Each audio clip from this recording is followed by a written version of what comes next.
can beat anybody in the world, and I think we're going to win next Sunday.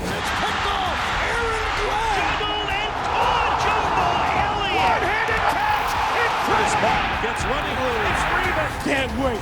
Put your seatbelts on and get ready for the ride. The official Jets podcast is presented by Kendra Scott, the jewelry company that's shining bright and doing good. Personalize your game day look by shopping spirited styles and so much more at your local Kendra Scott store or kendrascott.com, where team spirit meets personal style.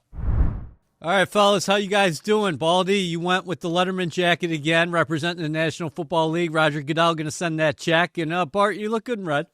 I appreciate it. It's actually salmon and a little bit of pink, but that's okay. Something's wrong with your eyes, colorblind. He's very comfortable in his skin to be able to wear that salmon outfit right there. Very comfortable. He certainly is. Hey, Bart, I wanted to ask you about the Jets' rivalry uniform that they will be wearing this weekend against the Miami Dolphins. What do you think? I think it's cool. You know what I mean? I wish they would have put a little bit more of the gunmetal gray instead of the charcoal gray, you know what I'm saying, to flash the colors up. Kind of reminds me a little bit of when Oregon kind of goes for that type of stuff, you know what I mean, a little Army fatigue going on. You know what I'm saying? I just hope they play as tough as as the uniforms look. Speaking of playing tough, Baldy, you had the Jets game last weekend against Atlanta, man. I was hoping that you'd have the Jets on the schedule this week because you are a good luck charm. I don't know if I was. I don't know if it was luck. You know, I mean, they won the special team battle, you know, from the very beginning of the game. Isaiah with another great return set up a score. You know, and we've been talking the last 2 weeks that this is a showcase for guys like Adonai Mitchell. And, you know, we saw pretty much what he can do. I mean, he's a big guy that's smooth, that can run by people. First touchdown of his career came at a great spot. You know, the field goal at the end in a tough day where I don't know if it was sleeting, raining. I mean, it wasn't nice outside. You know, to be able to execute that, everything from the snap, the hold, the kick to win it. That was great because Atlanta's a talented team. They got a lot of good, young, talented players. Bijan Robinson, go all through the defense. That was a good win. It wasn't pretty. You know, a lot of them aren't pretty sometimes, but that had to feel good. The whole team celebrated, you know, at midfield with that field goal kick. They've won 3 out of 5 games right now, EA. You could feel that it's beginning to turn around gradually, slowly. It doesn't matter when it happens, but you can feel like it's happening right now. Bart, what do you say about that? Gutty, gritty. That comeback, the Jets scored 10 points in the last 2 minutes for only the third time in franchise history. First time that's ever happened at home. Yeah, I mean, you talk about, Tyrod Taylor, you have to tip your cap to him. It wasn't nothing great, but, you know, in those conditions, you just want to be the team that's standing on top at the end, not make too many pivotal mistakes. He was a true professional. He made the throws that he needed to make. I think he showed a lot of grit, a lot of toughness. We thought a couple of times he took some hits that he wasn't going to get up, but he got up. He was confident. You talk about him still showing that he has, like, the wisdom, but also the legs. We've used his legs, especially late in that game, to extend plays, but especially in the goal line to be able to say, okay, everything's taken away. And they clearly weren't playing him as a running quarterback because they had their backs turned, didn't have a spy for him, and he made him pay. And that's what winners do. They just find ways to win. Nobody cares. They all go down the same in a win column or a loss column. They don't say how much you won by. This isn't how close you were. You don't get participation trophies or points, you know, to help go, you know, for playoffs later. So I thought they showed a lot of poise and belief. And, you know, the week before it was Mechie. This week it was Adonai Mitchell. That's right. And, you know, I think Mechie probably has some drops that he wants to have back. And let's see how he responds to next week. But the thing is, I think everybody's getting comfortable in their roles. And I'll be excited to see when Garrett Wilson comes back what it looks like, because it could be a preview about what the season could look like the next year. Of course, they'll go out and maybe add another receiver. But the fact that you have a deep threat receiver, a guy who's pretty much, you know, taking, what we thought Alan Lazard was going to be with more speed to take the top off the defense. And you're seeing guys take advantage of their opportunities. The fact that they, you know, have guys that believe in them and they're here instead of a supporting cast, they're leading men, right? And they're getting opportunities to be starters and be guys that, you know, get plays called for them. And when Garrett Wilson comes back, I don't expect that to change. I call them the 3 little horsemen. Baldy, we're starting to see Aaron Glenn's vision take form, aren't we? Yeah, I think so. I mean, the penalty at the end, backing him up 5 yards wasn't good, but the penalties are down. They're playing hard. Everybody knows the role. Andrew Beck had a great block on the return. He knows his role. I think guys are getting comfortable with how they're getting coached. That's a big part of turning things around. Is I believe Aaron coaches hard. You got to hold these guys accountable. Look, Bijan's a great player, but he didn't kill the Jets. You know, they were able to kind of corral him enough where he didn't single-handedly beat him. He's done that. He did that to Buffalo earlier this year. And so I feel like, you know, they got a rotation on the defensive line right now. I feel like the identity is starting to show on offense, even though it's not enough. It's not consistent enough. You know, Adonai is a true X receiver. They haven't had that in a long time. Garrett is your Z. Like Mason's your tight end. Like you're starting to see pillars of what this team is going to be going forward. And I think that's what they're beginning to establish. And just the toughness that, to your point, EA, that you can score 10 points in the final few minutes of a game to come back and win a game like that. Like those things are really, really important. Bart, what do you make of the special teams? You got Folk Hero, another great moment at MetLife Stadium, nailing the game winner. Yeah. Austin He Mack. played with Johnny Unitas, right? Yes, he did. Jesus Christ. Like, guy, my teammate, He's still Willie Colon teammate. We like, yeah, he played with you. Play with me too. It's still kicking. I tell you what, you know, he's found a way to extend his career because of his accuracy and the fact that he's clutch. You know, it was good to see. And listen, the special teams have been a strength for this team the entire year. And when everybody else, the other two units, kind of pull themselves up, it's only going to illuminate that special teams even more because it's a true weapon to be able to flip the field by punting, and it's a true weapon to be able to flip the field by, you know, your return game and guys that are a legitimate threat. And, you know, also, you know, you might just look at the big ones, but, you know, for me, the one at the end was pivotal, getting 8 to 12 yards. That's a lot, you know, making sure, and especially because the punt before, you let the ball hit the ground, it pinned you back where it dictated what you can do offensively. And then when you got the penalty, it made it even worse. The fact that you just catch the ball and don't allow the ball to bounce and get those hitting yards and then get 12 yards, that's flipping the field, 20, 30 yards. That's all you needed. You know, so I'm impressed with the attention to detail, with the complexity of like some of the returns, how they've morphed from just having guys flat on one line and basically being put in a wrestling match. They're able to get separation in the return game because they have guys off the line of scrimmage, no different than if guys had to run 20 yards. Naturally, the faster guys and the guys to the side of the kick would start to create, you know, vertical seams.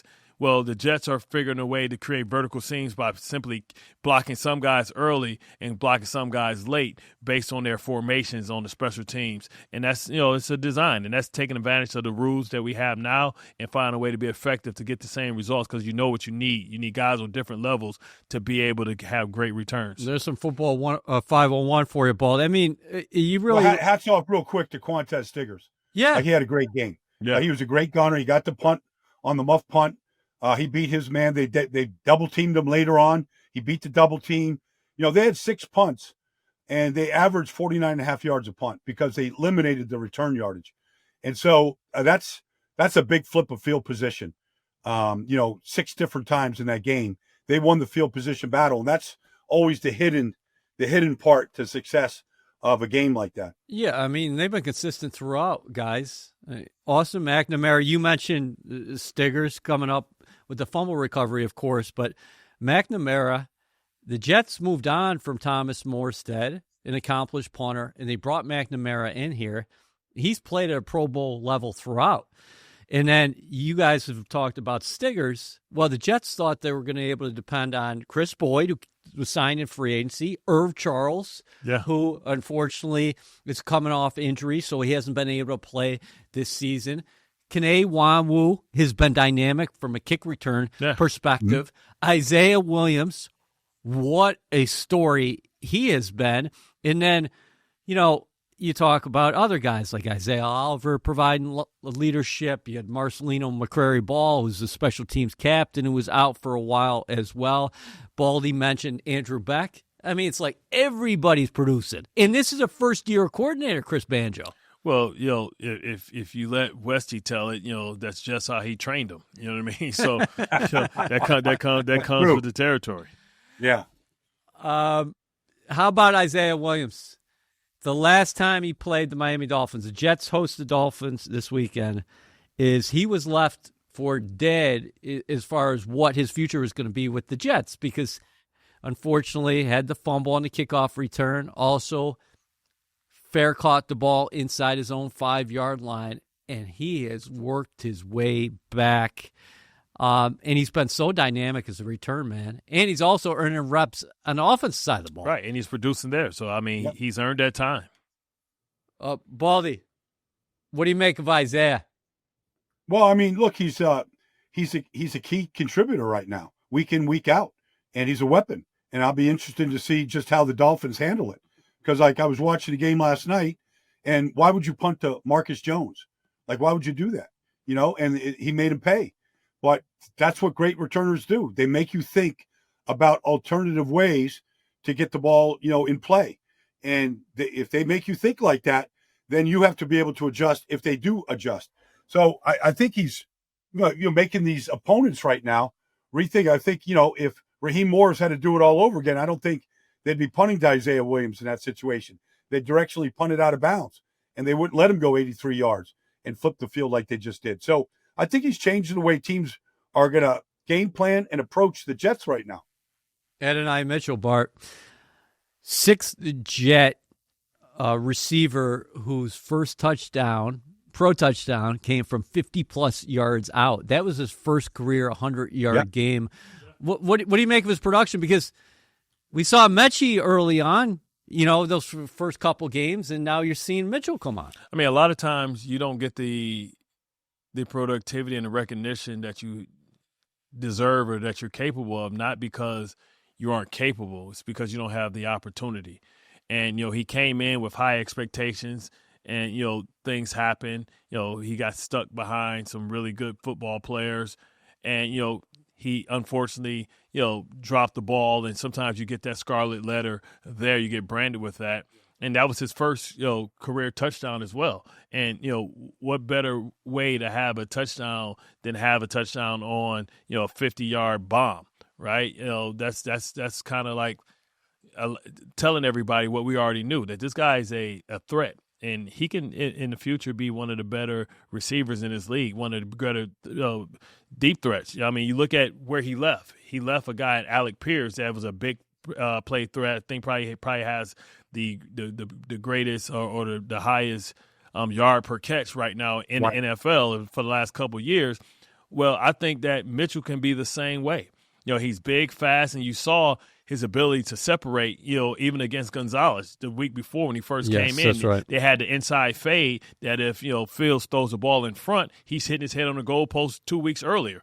So he has that type of capability, and I love the mix that this creates because you have the route runner in Mechie that can go underneath. You got Garrett Wilson that can do it all. But now you have the ability to, if you want, these guys have been playing the X and Z. You have the ability on certain downs and distance to put Garrett Wilson in the slot where you can't put your hands on him, and they still have to respect the fact that Mitchell can run by everybody, which is going to eat up the safeties and potentially the corners. So you saw that in the cell route that you had me break down.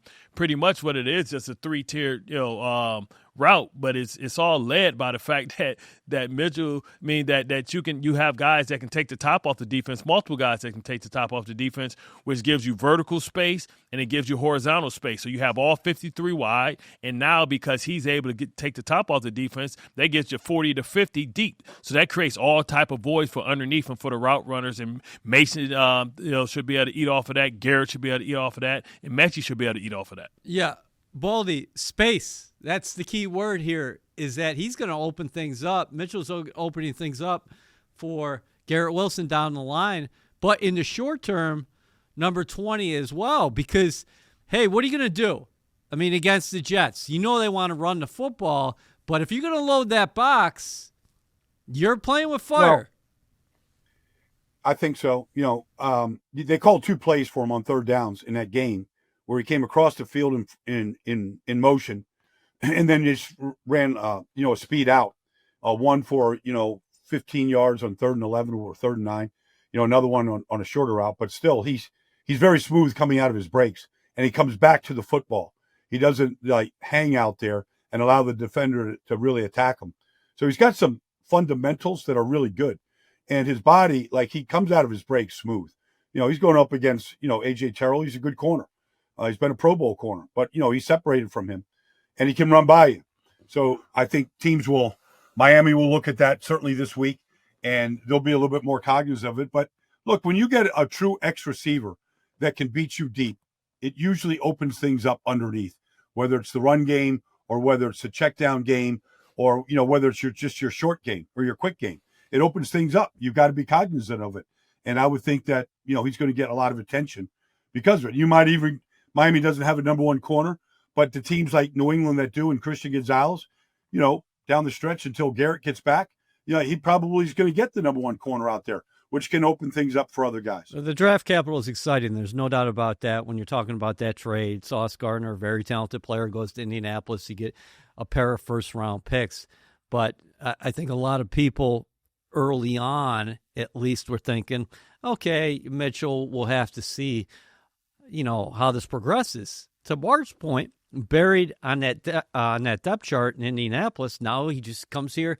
He has an opportunity. This is a former second-round pick, blessed with a lot of natural talent, and he's got a good mindset. So he comes in, he's paired up with a veteran quarterback, so I'm excited to watch what his near future looks like. And then down the line, once Garrett comes here, you're starting to see, Bart, it's a young offense, man, because you got the pieces up front on that offensive line. You got the running back in the backfield. You got Mason Taylor at the tight end position. And then your 3 receivers, when we're talking about Mechie, Mitchell, and Garrett Wilson, they're all under 25 and all under team control. But also what that allows you to do is that allows you to, one, go for a receiver if you want, but you don't have to go for him. If you want to go get the safety in the draft from Ohio State, you can do that. You can take the best player available. If you decide to kick the can down the road and address the quarterback position in 2027, if some of these guys decide to stay in, because with all this NIL money, they're not just trying to hurry up and run to the NFL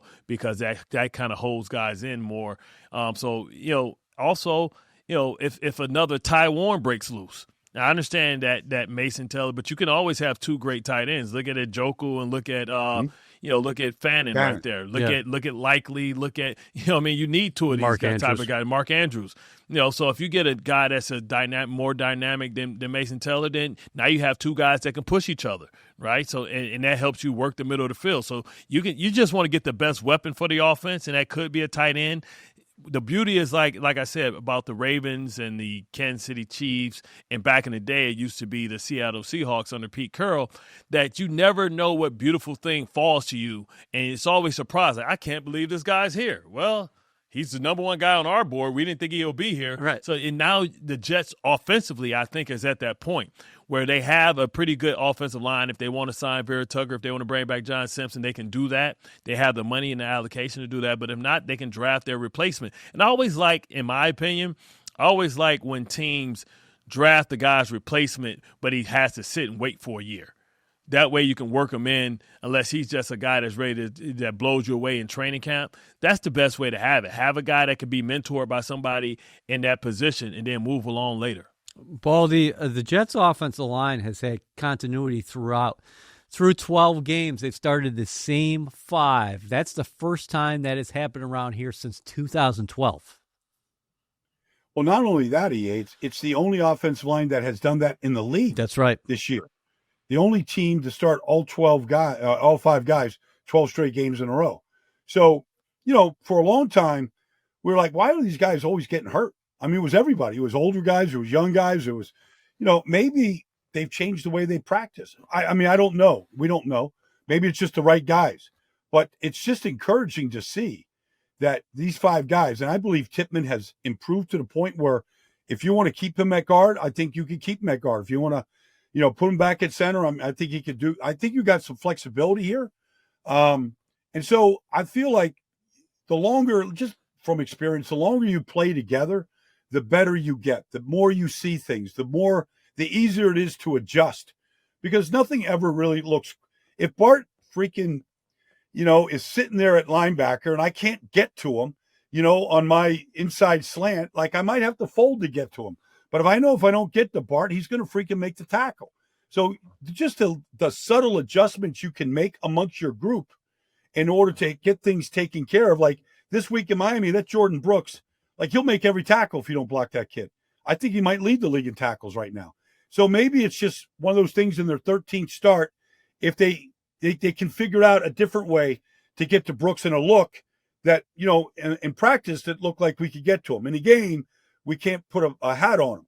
So maybe you just adjust a little bit during the game because you have that familiarity with each other. All right, before we get to a quick preview of this upcoming game, Jets-Dolphins, I just wanted to get your thoughts on the young dudes in the secondary, specifically A.Z. Thomas, what you're seeing from him on the outside, Malachi Moore playing that safety position. Well, I like the physicality, and I think that's one of the things, or one of the knocks that was on Sauce Gardner, is that the physicality coming up in the run game. And if anything kind of shows you what Thomas is all about, it's that 4th and short play where they went with the tight end and the quarterback sneak. And, you got one of the most physical downhill runners in football in Algier. Yep. And he came down and he didn't just wrap him up. He knocked him backwards.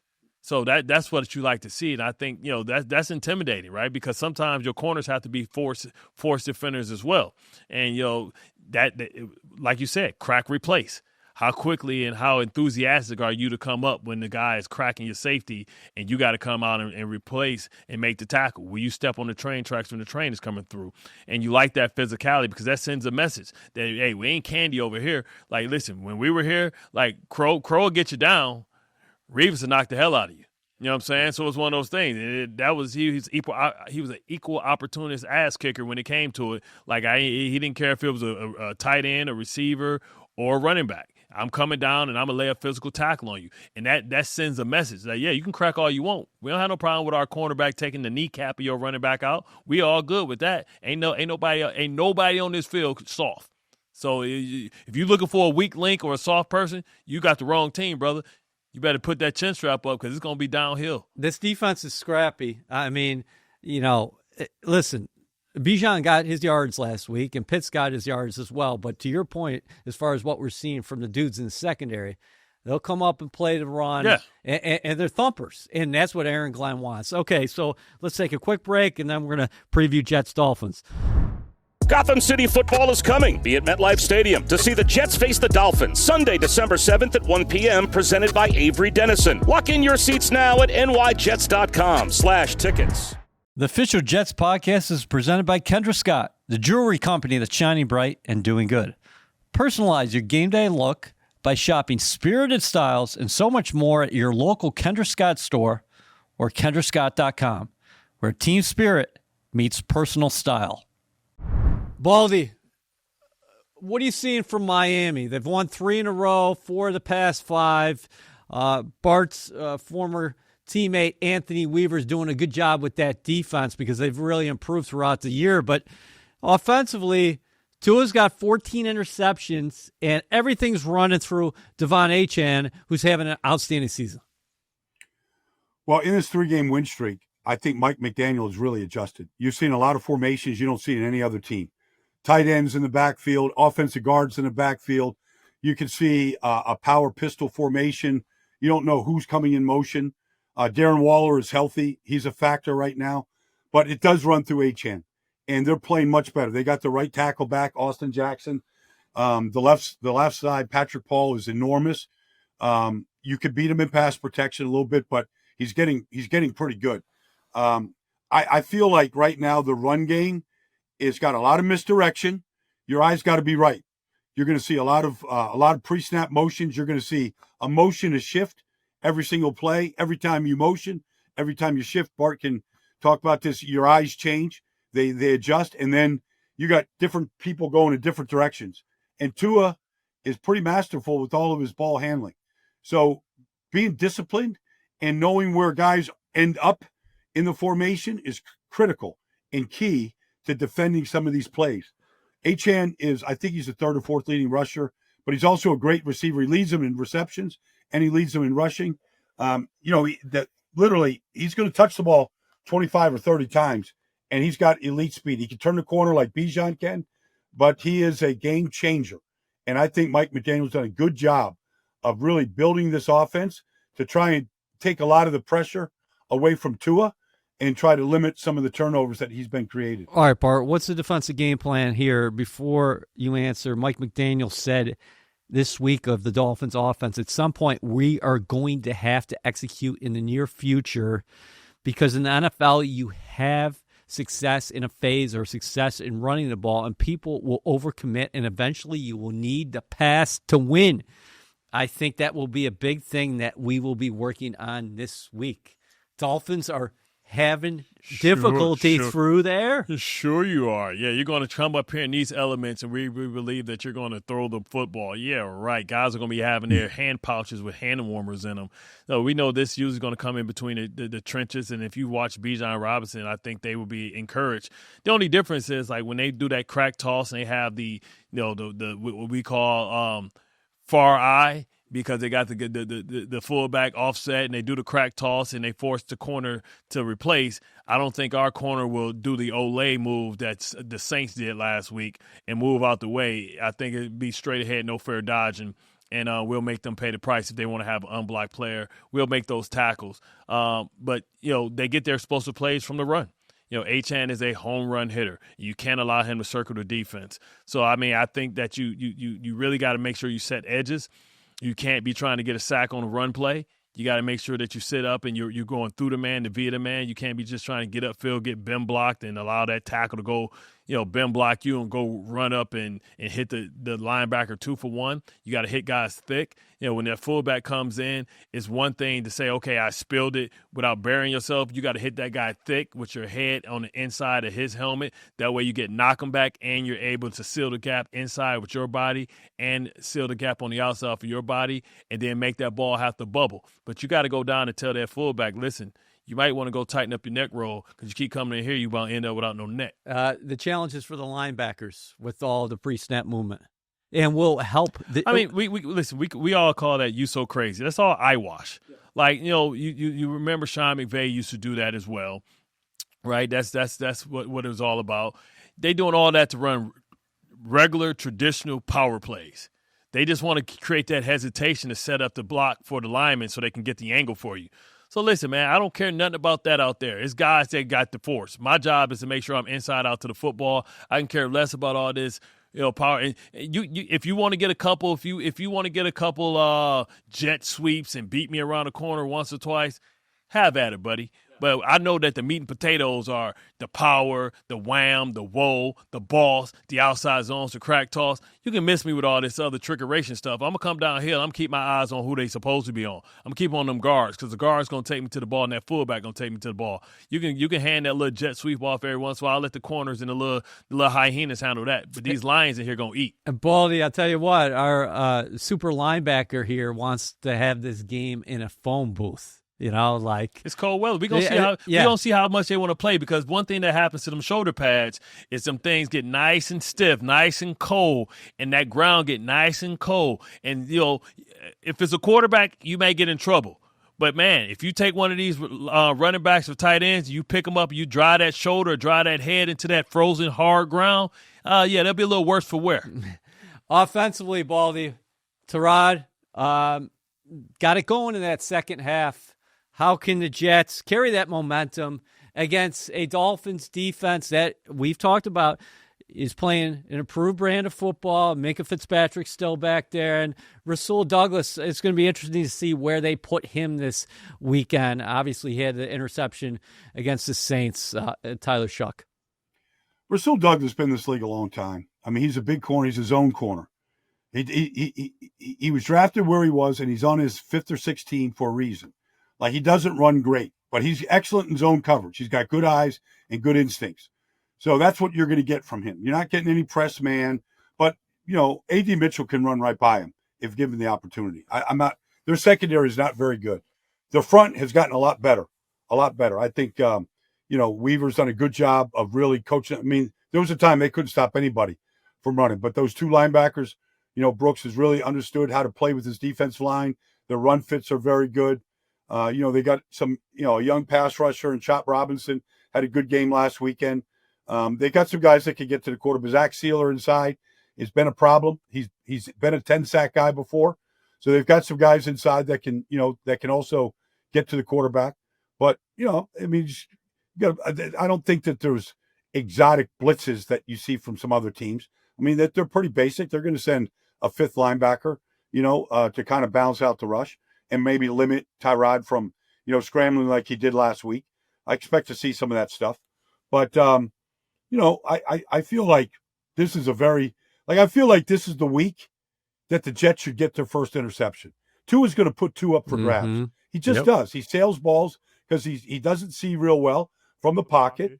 And, he's going to take his shots, and there's going to be a chance for two. If you get one of them, that's going to go a long ways in that game. Yeah, he's got 14 interceptions this year. Yeah, and here's the thing, too, that they tell you, don't tell you. The football one is harder to catch, right, because it's slick if it's cold or the oil comes out of the football. So it could be some tip balls and overthrows, change games. But also, it's what I would do is I would make sure I pack the boundary and pack the middle of the field and make him throw the ball outside the numbers because you have opportunities to break on the ball because he doesn't have elite arm strength. And with the cold weather, his grip on the ball is going to be different and his timing and the speed in which the ball – he's used to the ball carrying through the wind just like we see when the ball is kicked. The ball doesn't travel as far. Also, when you throw it, it's going to take a little longer to get there. But you don't know that until you try and actually throw it. So your timing can be slightly off when you're a receiver trying to hit a moving target if they want to throw speedos or speed outs. So I'm going to give you a bunch of cover three and hope I can get that hook curl seam flat player to come in and steal me one on one of them weak-ass out routes. Yeah, those are far throws across the field, especially in December up at MetLife Stadium. Okay, so with the win. Let's get out of here with this. Jets have won 3 of 5. They have yet to win a division game. Over the course of these next 5 games, you're playing 3 inside the AFC East. The division right now looks like it's flipping. You got the Patriots who've won 10 consecutive games. They might be on their way to a divisional crown. They might be the number 1 seed in the AFC. With that being said, how important is it for Glenn and this group to get over the hump inside the division? Because these are teams you're going to be battling for not only this year, but 2026 and beyond forever, because Patriots aren't going anywhere. They're ascending. The Bills are always going to be dangerous with Josh Allen, and we don't know what Miami's situation is going to be. But just short term, just getting one inside the AFC East. Well, I'm trying to be the Grinch that stole Christmas. Yeah. And I'm trying to make sure I put Cole in all these dudes' thing. I'm saying, all right, Buffalo, yeah, you ain't winning the division. I'm saying, okay, well, New England, you're not going to have the best record. Now, here you go. In Miami, you think you're going to sneak in or maybe you got hope. Well, I'm going to kill your dreams too. If I can't go, ain't nobody going. So I'm going to try and make sure I do damage to everybody. And I'm saying, hey, when you come in here, yeah, we're going to make this one of the most physical games. We're going to make sure you lit to the playoffs so that y'all can get it. Listen, I can't have no happy ending. Can't nobody have one. Baldy? Well, I mean, look, you build your team to win in the division. Division games count for 2. Like, you've got to win division games. If you think, you want to start improving, you win in your division. You send a message because everybody sees everybody's tape in the division. They all get watched every week in the cut-ups. Like, winning in the division matters. And so this would be a great spot. You got a home game. You got a home game, whatever crowd is out there, braving the weather, braving the elements. Those are true Jet fans being out there. They're going to be like, they'll be standing up the whole game, no matter what the, what weather conditions are.